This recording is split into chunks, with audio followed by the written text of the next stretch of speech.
Bismillahirrahmanirrahim. Assalamualaikum warahmatullahi wabarakatuh. Terima kasih kepada rakan setugas DJ Anggun yang bertugas untuk pagi ini. Jadi Alhamdulillah kita ditemukan lagi untuk hari ini, hari Jumaat penghulu segala hari. Dengan izin Allah, hari ini hari Jumaat 8 Oktober 2021 bersama dengan 24 Safar 1443 Hijrah. Dan baiklah menerusi dalam slot Adino Khalis seperti biasa bersama dengan sebagai penerbit untuk rancangan ini, dan insyaAllah kita akan bersama-sama dengan guru pembimbing kita yang tak asing lagi, iaitu yang berbahagia Al-Fadhil Ustaz Wan Junaidi Wan Jaafar untuk pagi ini. Assalamualaikum Ustaz. Waalaikumsalam warahmatullahi wabarakatuh. Alhamdulillah. Jadi untuk pada minggu ini, mungkin rakan-rakan kita juga boleh ikuti secara langsung si dalam Facebook Terengganu FM, dan juga boleh kongsikan video langsung tersebut. Dan kalau yang terlepas boleh ikuti semula si di video langsung kami di Facebook Terengganu FM. Dan pada minggu lepas Ustaz telah pun selesai membicarakan tentang qada, dan pada minggu ini, minggu slot yang ke-18, Ustaz akan membicarakan pula dengan tajuk baru, iaitu qadar. Jadi tanpa memasa, saya mempersilakan Ustaz untuk mukadimahnya. Dipersilakan. Allahumma salli ala Sayyidina Muhammad wa ala ali Sayyidina Muhammad. Assalamualaikum warahmatullahi wabarakatuh. Waalaikumsalam. Alhamdulillahi Rabbil Alamin. Wassalatu wassalamu ala Sayyidin Mursalin wa ala alihi wa sahbihi ajma'in. Rabbi syrah li sadri wa yassir li amri wahlul 'uqdatam min lisani yafqahu qawli. Subhanaka la ilma lana illa ma 'allamtana innaka antal alimul hakim. Wala hawla wala quwwata illa billahil aliyyil azim. Terima kasih kepada Ijo dan kepada sidang pendengar slot Ad-Dinul Khalis. Mudah-mudahan kesemua kita dikurniakan oleh Allah Subhanahu wa taala dengan agama yang sebenar, agama yang suci, dengan akidah yang suci, akidah Ahli Sunnah wal Jamaah, dengan ibadah yang sebenar-benarnya yang berlandaskan kepada ilmu, dan dengan qasad hati yang suci, beribadah semata-mata kerana Allah Subhanahu wa taala. Jadi insya-Allah untuk slot yang ke-18 akan menyambung pembicaraan berkaitan dengan qadar perbuatan Allah Subhanahu wa taala. Jadi rukun iman yang ke-6, beriman dengan qada dan qadar daripada Allah Subhanahu wa taala. Jadi bicara qada selesai, insya-Allah kita akan memulai pembicaraan qadar. Jadi rukun iman yang ke-6, qada dan qadar ini keluar dua pegangan lah. Satunya beriman dengan qada daripada Allah, satunya beriman dengan qadar daripada Allah Subhanahu wa taala. Dua pegangan. Qada, ketentuan Allah, ketetapan Allah, keputusan Allah yang bersifat dengan iradah, selaras dengan ilmu. Qadar, perbuatan Allah Subhanahu wa taala, pekerjaan Allah Subhanahu wa taala yang bersifat dengan qadrah. Jadi qada, ketentuan Allah, qadar, perbuatan Allah Subhanahu wa taala atas jalanan Imam Asy'ari. Atas jalanan Imam Maturidi, ketentuan Allah adalah qadar, perbuatan Allah adalah qada. Jadi qadar dan qada. Jadi saya bawa jalanan Imam Maturidi, qada dan qadar, dua pegangan. Untuk memastikan bahawa qada dan qadar ini kita berpegang dengan akidah Ahli Sunnah wal Jamaah, kena jelas satu-satu. Kemudian yang terpesong ni, ada terpesong asing-asing lah. Ada yang terpesong pada qada Allah Subhanahu wa taala, ada akidah yang terpesong pada qadar perbuatan Allah Subhanahu wa taala. Kemudian dua pegangan tadi ni kita hura mengikut rukun iman yang keenam lah. Satunya qada, satunya qadar. Sebab yang azali, yang sedekala adalah qada. Allah yang bersifat dengan iradah. Yang sekarang, yang telah lepas, yang sekarang, yang lagi akan datang, yang berlaku adalah qadar perbuatan Allah Subhanahu Wa Taala. Jadi bicara qada yang azali terlebih dahulu, barulah bicara qadar perbuatan Allah Subhanahu Wa Taala. Ini kalau pembicaraan dalam rukun iman yang keenam, beriman dengan qada dan qadar daripada Allah Subhanahu Wa Taala. Sebagai bandingan lah. Jadi qada pelan, qadar pelaksanaan. Jadi bicara pelan terlebih dahulu. Adapun kaedah sifat 20. Adapun kaedah sifat 20 dimulai dengan perbuatan Allah Subhanahu Wa Taala yang bersifat dengan kudrah, barulah pergi kepada ketentuan Allah Subhanahu Wa Taala yang bersifat dengan iradah. Sebab yang zahir depan mata kita adalah perbuatan Allah. Ni yang zahir, yang saya sebut tadi, yang sedang berlaku sekarang, yang lepas, yang lagi akan datang adalah perbuatan Allah. Ini hak zahir depan mata kita. Allah perbuat ni selaras dengan qada, ketentuan Allah yang bersifat dengan iradah. Baru dia bicara kepada ketentuan Allah yang bersifat dengan iradah. Itu kaedah sifat 20 yang dimulai dengan wahdaniyah. Sebelum bicara kudrah, dimulai dengan wahdaniyah, keesaan. Yang mana asas pembicaraan sifat kesempurnaan bagi Allah Subhanahu Wa Taala adalah wahdaniyah. Walaupun susunan kaedah sifat 20, sifat wahdaniyah ni sifat yang keenam, tapi asas pembicaraan sifat 20 adalah pembicaraan wahdaniyah. Nama ilmu pun ilmu tauhid. Ini saya sudah tekan pembicaraan wahdaniyah, kudrah, iradah, ilmu di slot yang ketiga. Di slot yang ketiga. Jadi sidang pendengar slot Adinul Khalis dengan FM bolehlah memurajaah kembali hak slot yang ketiga. Saya ada bicara berkaitan dengan kaedah sifat 20, memulai bicara dengan wahdaniyah, keesaan Allah Subhanahu Wa Taala pada zat, keesaan Allah Subhanahu Wa Taala pada sifat, keesaan Allah Subhanahu Wa Taala pada perbuatan. Keesaan Allah pada perbuatan, apakah makna keesaan Allah pada perbuatan? Dalam kitab Kifayatul Awam, makna keesaan Allah pada perbuatan, annahu laisa li ahadin minal makhluqati fa'lun li'annahu ta'ala al-khaliqu li af'alil makhluqati minal anbiya'i wal malaikati wa ghairihima. Makna keesaan pada perbuatan ni bahawa sesungguhnya tiada bagi satu pun daripada makhluk perbuatan. Tidak ada perbuatan. Walaupun perbuatan tu ikhtiari ataupun perbuatan tu itirari, tidak ada perbuatan. Kerana sesungguhnya Allah Ta'ala lah Al-Khaliqu yang menjadikan li'af'alil makhluqat bagi sekalian perbuatan segala makhluk. Makhluk ni mana? Daripada Nabi-Nabi. Perbuatan Nabi itu pun itulah perbuatan Allah.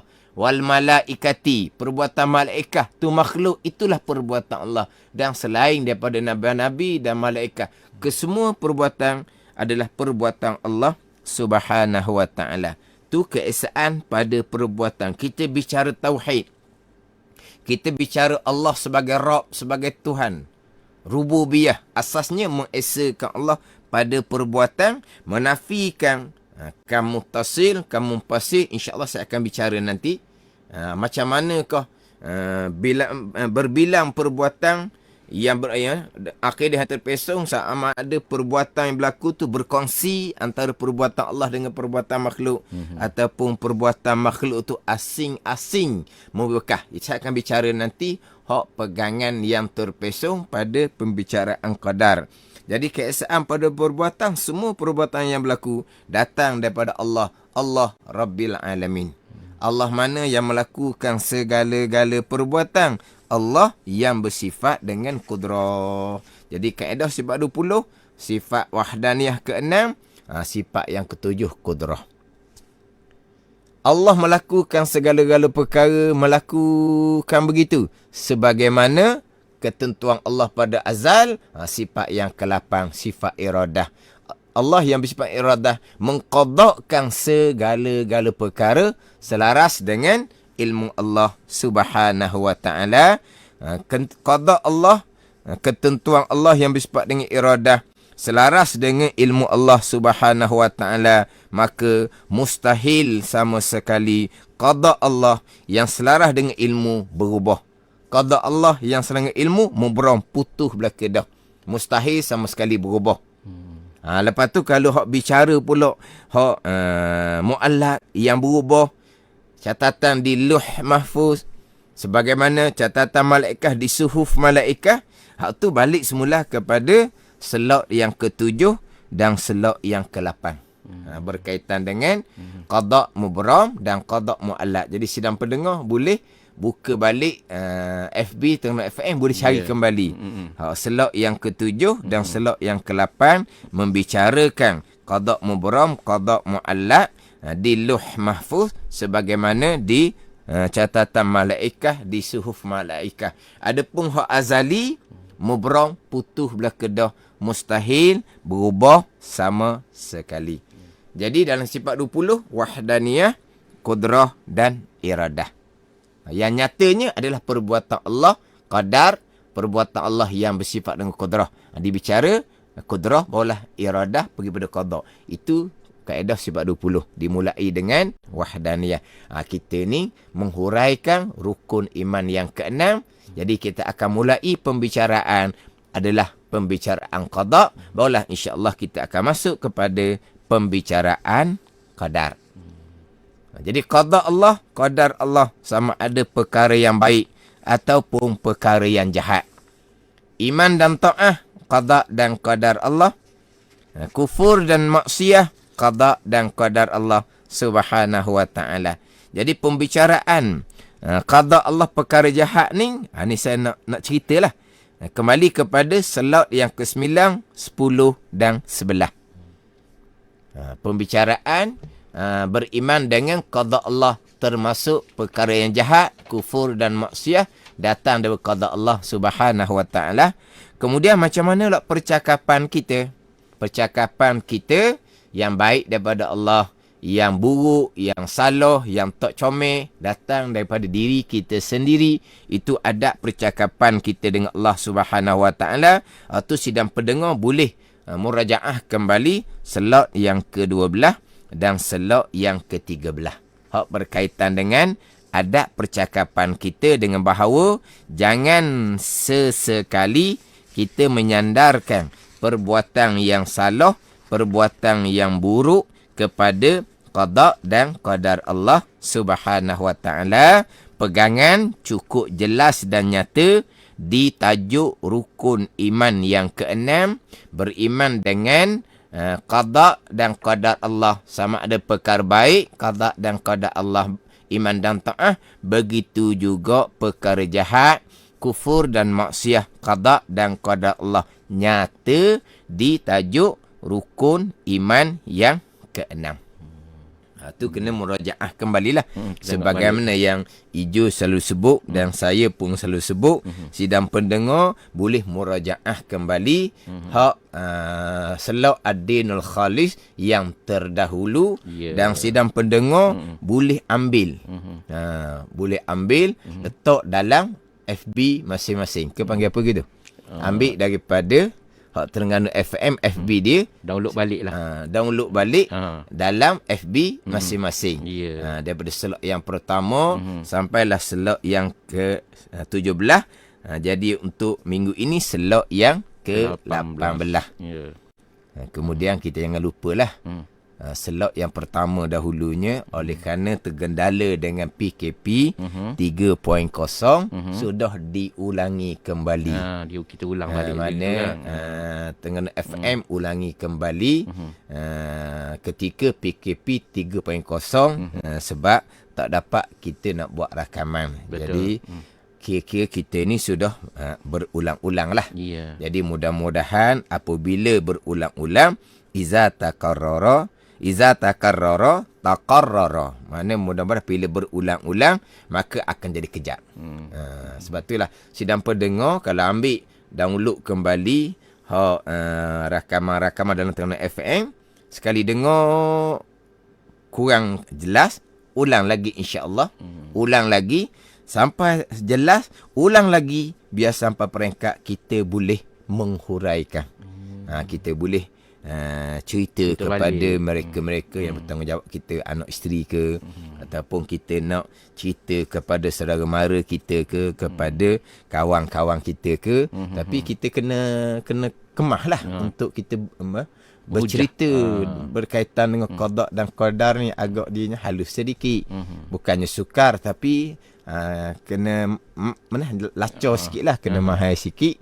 Jadi biar dengar berulang-ulang kali, mudah-mudahan Allah Ta'ala memberi kefahaman kita dengan akidah yang suci, akidah Ahlussunnah wal Jamaah. Tajuk slot kita pun Ad-Dinul Khalis, agama yang suci. Kita nak bicara berkaitan dengan akidah yang suci, akidah Ahlussunnah wal Jamaah. Jadi kita masuk kepada bicara qadar, perbuatan Allah, pekerjaan Allah yang bersifat dengan iradah, yang bersifat dengan qudrah. Jadi qada iradah ni, iradah jadi lekat lah. Sebut qadar pun iradah juga. Qadar adalah pekerjaan Allah, perbuatan Allah yang bersifat dengan qudrah. Kesemua yang berlaku datang daripada perbuatan Allah Subhanahu wa Ta'ala yang saya sebut tadi, keesaan pada perbuatan, dengan bahawa kesemua yang berlaku datang daripada perbuatan Allah Subhanahu wa Ta'ala. Sekalian makhluk, sama ada makhluk itu para anbiya, makhluk itu para malaikat, sekalian makhluk tidak membekah sama sekali. Bahkan pada hakikinya sekalian makhluk tidak ada perbuatan yang berlaku, kesemuanya adalah perbuatan Allah Subhanahu wa Ta'ala yang bersifat dengan qudrah, itu qadar. Tidak ada perkara yang berlaku secara semula jadi. Secara kalau dalam kitab disebut tidak ada perkara yang berlaku secara tabi'ah. Tabi'ah ni kalau terjemahan kitanya secara semula jadi. Ataupun kalau kita cakap kapung sedikit, secara bahasa dia, secara peseng dia dah gitu. Tidak ada. Yang berlaku adalah qadar, perbuatan Allah Subhanahu wa Ta'ala yang bersifat dengan qudrah. Mana contohnya? Tabi'ah. Contoh tabi'ah ini, pisau secara semula jadi memutuskan. Tidak. Yang memutuskan adalah qadar, perbuatan Allah Subhanahu wa Ta'ala. Api secara tabi'ah menghanguskan. Tidak. Kesemuanya adalah qadar, perbuatan Allah Subhanahu wa Ta'ala. Jadi saya letak tabi'ah ini umpama pisau memutuskan secara tabi'ah semula jadi, api menghanguskan secara tabi'ah semula jadi ni. Misal pisau dan api ni misal kita. Jadi banyak lagi lah hak secara tabi'ah ni, hak mustahil sama sekali. Sebab tidak ada perkara yang berlaku secara tabi'ah. Yang berlaku kesemuanya adalah qadar, perbuatan Allah, pekerjaan Allah yang bersifat dengan qudrah. Zahirnya kita kerak dengan pisau putus, itu zahir sahaja. Tapi pegangan kita yang memutuskan adalah qadar, perbuatan Allah yang bersifat dengan qudrah. Zahirnya bila kena api, panah, hangus, itu zahir. Tapi pegangan kitanya, hangus adalah qadar, perbuatan Allah yang bersifat dengan kudrah. Ini cerita pegangan lah. Adapun percakapan pisah, tajam, molek, jadi mudah buat kerja. Mudah kita kerak apa-apa. Itu hanya percakapan asbab. Nanti saya akan bicara di slot-slot akan datang. Percakapan asbab atau tidak membabitkan pegangan. Kita dah cakap pisah tajam, mata meseng baru, kan mudah buat kerja. Kalau mata meseng lama, tupu dah, payah nak buat kerja. Kita pergi beli mata meseng baru, jadi kita buat kerja pun mudah. Sebab apa? Mata meseng baru tajam lagi. Itu hanya percakapan asbab dipanggil. Percakapan adah sahaja. Nanti saya akan bicara di slot akan datang. Hal ni tidak membabitkan pegangan. Samalah juga api kuat molek. Sekejap aja hangus habis. Itu hanya percakapan asbab. Pegangan kita yang berlaku kesemuanya perbuatan Allah, kadar perbuatan Allah yang bersifat dengan kudrah. Kemudian ketika putus, ketika hangus, ketika putus, ketika hangusnya, hati kita hanya ingat, hanya rasa akan pisau yang memutuskan. Ingat rasa api yang menghanguskan. Pun tak ada apa-apa. Itu hati kita orang awam. Memanglah putus kita nampak kepada pisau. Hati kita pun ingat pisau. Hati kita pun rasa pisau lah yang tajam tadi.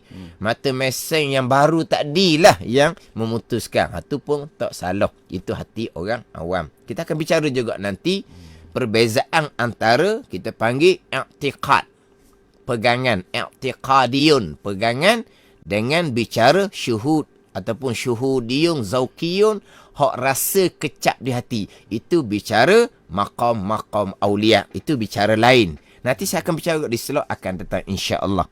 Tapi kita bicarakan bicara i'tiqad, pegangan.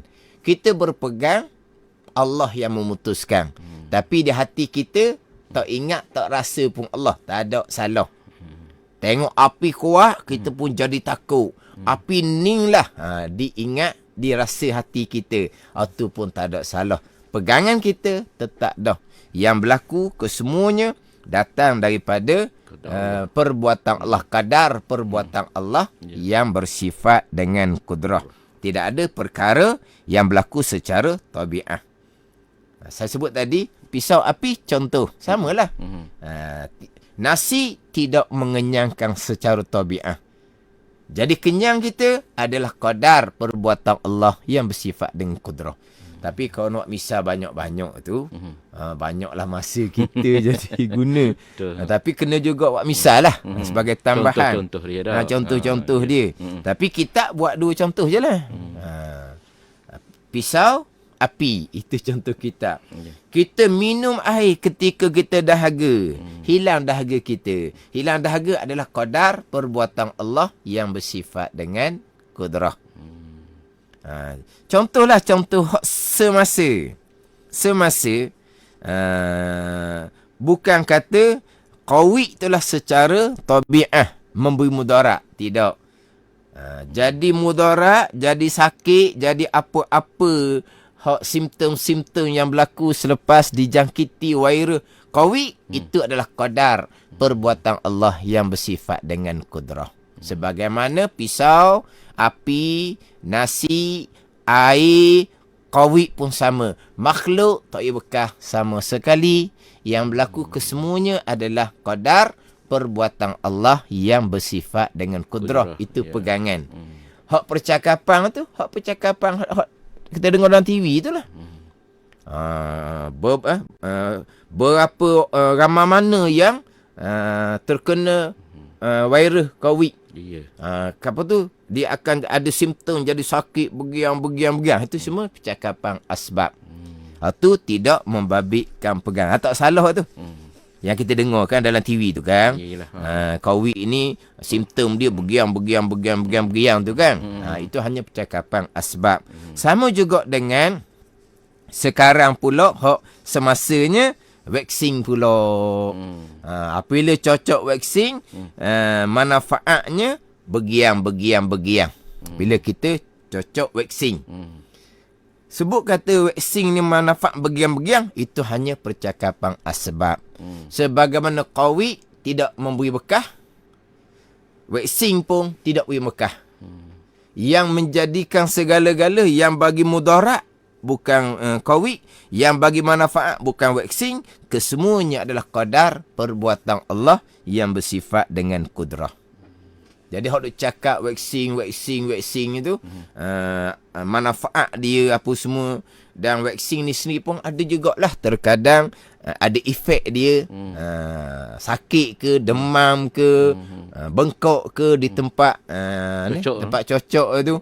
Itu hanya percakapan asbab, tak salah.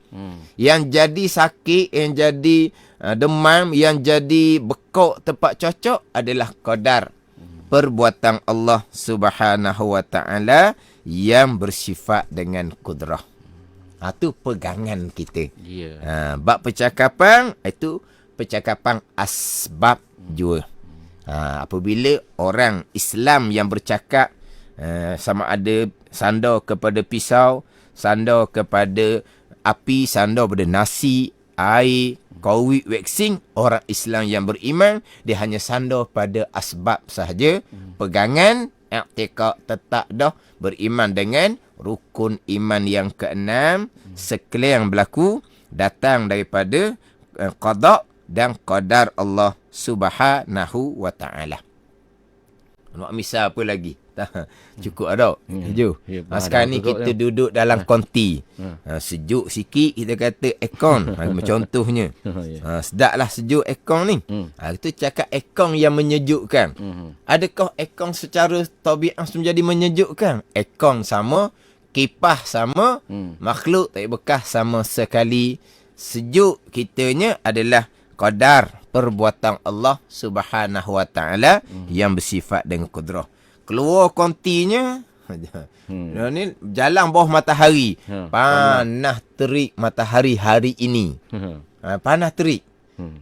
Jadi maknanya mari daripada tempat sejuk ni, keluar kepada matahari, tak terik mana pun kita rasa macam terik, macam panas. Macam panas sangat. Panas molek matahari hari ni. Panas kita bukan perbuatan matahari, panas kita adalah qadar perbuatan Allah yang bersifat dengan kudrah. Yang kita sandar kepada matahari itu hanya sandar pada asbab. Panas molek, kita jemur, mudah kering. Kering adalah qadar perbuatan Allah yang bersifat dengan kudrah. Matahari ini apabila tanaman kena cahaya matahari, tanaman akan jadi hijau, menghijau subur. Kalau tanaman tu tak kena cahaya matahari, tak cukup cahaya matahari, tanaman tu akan jadi kering. Jadi hijaunya tanaman bukan perbuatan matahari, keringnya tanaman pun sama, bukan perbuatan matahari. Yang berlaku kesemuanya adalah perbuatan Allah yang bersifat dan kudrah qadar. Itu je. Semua perkara. Cerita banyak-banyak memang berselok-selok lah nanti kitanya duduk datang. Kalau contoh tabi'ah, zahirnya tabi'ah semula jadi. Pegangan kita tetap dah. Tidak ada perkara yang berlaku secara tabi'ah, tidak ada. Secara semula jadi, tidak ada. Kadang-kadang kita bercakap alam semula jadi, kita bercakap, tak ada salah, itu hanya percakapan asbab. Kan kita cerita duk alam semula jadi gitulah. Macam kita duk cakap tadilah. Dah bahasa dia dah pisah tajam. Mudahlah kerak apa-apa. Bahasa dia lah apabila kena pisau luka. Tu bahasa dia tu kalau Arab kata tabi'ah lah. Kan gitu. Bahasa dia lah bila kena api hangus. Bahasa dia lah. Tapi bukan kita berpegang berlaku secara bahasa dia, secara tabi'ah. Semuanya adalah qadar perbuatan Allah yang bersifat dengan kudrah. Bahasa dia peseng dia lah. Dah makan menambah pula, kenyang gitu lah. Bahasa dia lah. Itu hanya percakapan asbab sahaja. Bukan berkait dengan pegangan. Pegangan kita tetap dah. Segala yang berlaku adalah qadar perbuatan Allah yang bersifat dengan kudrah. Tidak ada perkara yang berlaku secara tabi'ah semula jadi, tidak ada. Sebaliknya, kalau berpegang. Ni pegangan akidah ni. Hak percakapan tadi, percakapan asbab.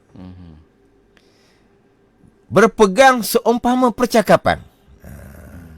Berpegang seumpama percakapan. Kau ni pegangan masing-masing ni. Percakapan, sandar kepada asbab. Orang yang beriman, sandar kepada asbab. Orang kafir, sandar pada asbab.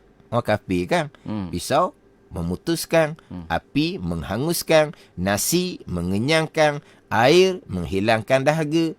Orang kafir bercakap macam kita orang mukmin, tapi mereka bercakap itulah pegangan mereka sebab mereka tak ada Tuhan. Adapun kita orang beriman ni bercakap sama dengan percakapan mereka, tapi itu hanya percakapan asbab. Bukan tabiah yang menjadikan, Allah yang menjadikan segala-gala. Sebaliknya, kalau seseorang berpegang, berlaku secara tabiah semula jadi. Kalau berpegang, orang Islam tetapi tidak ada iman. Kita maklum, Islam warisi daripada ibu bapa. Iman kita tidak warisi. Iman ni adalah kepercayaan, pegangan hati masing-masing. Islam kita, mak ayah kita Islam, automatik kita Islam. Walaupun tak pernah mengucap dua kalimah syahadah. Bayi yang baru lahir mengucap kalimah syahadahnya di mana? Dia adalah bayi Islam, anak, bukan anak orang Islam. Bayi tu sendiri Islam. Bayi tu mengucapnya bila? Dia tak perlu mengucap dah. Dia bila mak ayah dia Islam, maka bayi tu dihukumkan orang Islam. Mana kalau meninggal, jenazahnya diuruskan sebagaimana orang Islam dewasa. Islamnya ambil daripada mana? Daripada ibu bapa. Adapun iman tidak. Kalaulah orangnya Islam bercakap asbab sebagaimana ramai-ramai orang Islam, tetapi tidak beriman dengan qadar perbuatan Allah. Berpegang di akidah bahawa pisau secara semula jadi tidak berkait dengan qada dan qadar Allah yang memutuskan. Api secara semula jadi terjemah daripada tabiat.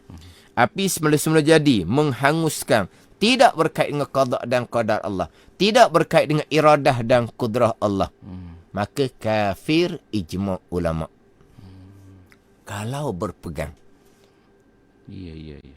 Berlaku secara tabi'ah semula jadi, tidak berkait dengan qada dan qadar Allah, tidak berkait dengan iradah dan kudrah Allah, semata-mata pisau tu yang memutuskan, semata-mata api itu yang menghanguskan, atau kafir ijma' ulama. Kalau mati dengan akidah seumpama ni, kekal neraka selama-lamanya, walaupun zahirnya ianya adalah orang Islam, dilahirkan dari ibu bapa Islam, dan bila mati sebagai orang Islam, jenazahnya diuruskan sebagai orang Islam, tetapi tidak ada iman, kafir di sisi Allah Subhanahu Wa Taala, kekal neraka selama-lamanya. Kalau berpegang seumpama tu, waliyazabillah. Bahkan kalau berpegang seumpama tu sebelum ini, kemudian bertaubahnya, kemudian bertaubah, perbetulkan balik akidah, ibadah yang dilakukan, sama ada sembahyang, puasa, apa semua, haji, apa semua yang dilakukan ketika berpegang akidah yang kafir tadi, wajib diqadakan kembali. Sebab tidak sah sembahyang orang yang kafir di sisi Allah, tidak beriman. Tidak sah puasa orang yang kafir di sisi Allah, orang yang tidak beriman. Tidak sah haji yang dipergi sekali sama hidup tu, tidak sah jikalau dia kafir, tidak beriman di sisi Allah Subhanahu Wa Taala, walaupun zahirnya adalah orang Islam. Jadi berkait dengan qadar perbuatan Allah ni, kita kena amati molek lah. Sebab zahirnya pisau lah yang jadi putus. Apilah yang menjadikan hangus. Itu pada zahir. Tapi sebenarnya adalah qadar perbuatan Allah. Qadar perbuatan Allah yang memutuh, menghangus ni adalah ghaib. Kita bicara qada dan qadar adalah perkara ghaib. Kita beriman dengan Allah, Allah pun ghaib. Kita beriman dengan malaikat, malaikat pun ghaib. Kita beriman dengan qada dan qadar pun ghaib. Qada azali, Allah yang bersifat iradah menentukan pada azal, itu ghaib, malaikat pun tak tahu. Sekarang berlakulah segala-gala perkara. Contoh tadi pisau, api. Nak ambil contoh lain, insyaAllah di slot akan datang kita tambah contoh lain pula. Saya masih lagi terikat dengan contoh kita. Pisau, api, itu contoh kita. Jadi bila mengajar ni jadi lekat dengan contoh kita. Cuma tadi oleh kerana semasa COVID vaksin, saya sentuhlah tu COVID vaksin sebab semasa. Jadi misalnya pisau dengan api juga. Jadi memutuskan tu qadar Allah, bukan pisau. Menghanguskan pun qadar Allah, bukan api ghaib. Ini kena tanam kepada anak-anak kita sebelum mereka masuk umur baligh. Sebab ini benda ghaib. Sebagaimana kita tanam percaya akan Allah, anak kita boleh beriman akan Allah walaupun tak nampak. Sebab apa? Kita tanam daripada awal. Tak ada soal Allah macam mana, Allah tak nampak. Kita beriman dengan Allah yang gaib sebab ditanam oleh bapa kita sebelum kita balik. Kita beriman kepada malaikat. Contoh, ada malaikat kanan yang mencatat kebaikan, ada malaikat kiri yang mencatat kejahatan, kiraman katibin tu. Kita beriman, kita percaya. Walah pernah tak tersinggung ke, terasa ke? Ada? Tak pernah.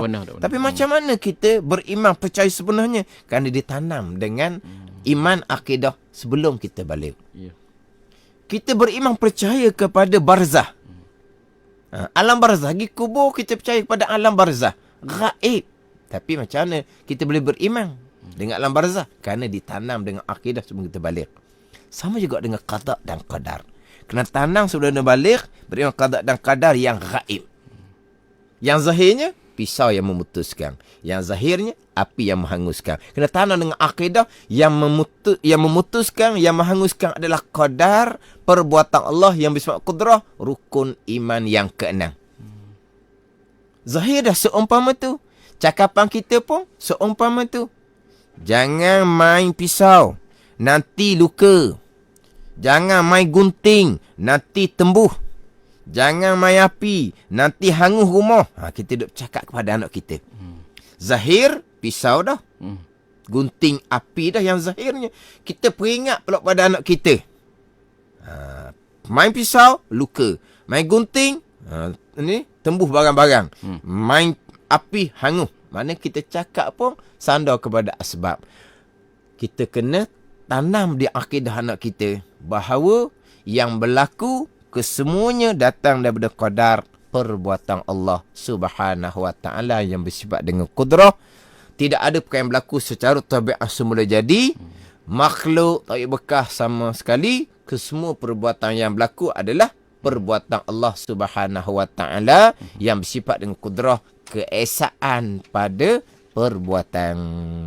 Jadi insya-Allah lah akan disambung di slot-slot akan datang berkaitan dengan qadar perbuatan Allah Subhanahu wa taala, dan akan bicara jugalah berkaitan dengan pegangan terpesong, akan bicara berkaitan dengan di manakah letaknya ikhtiar dan usaha kita di sisi ahli sunnah wal jamaah. Wallahu a'lam.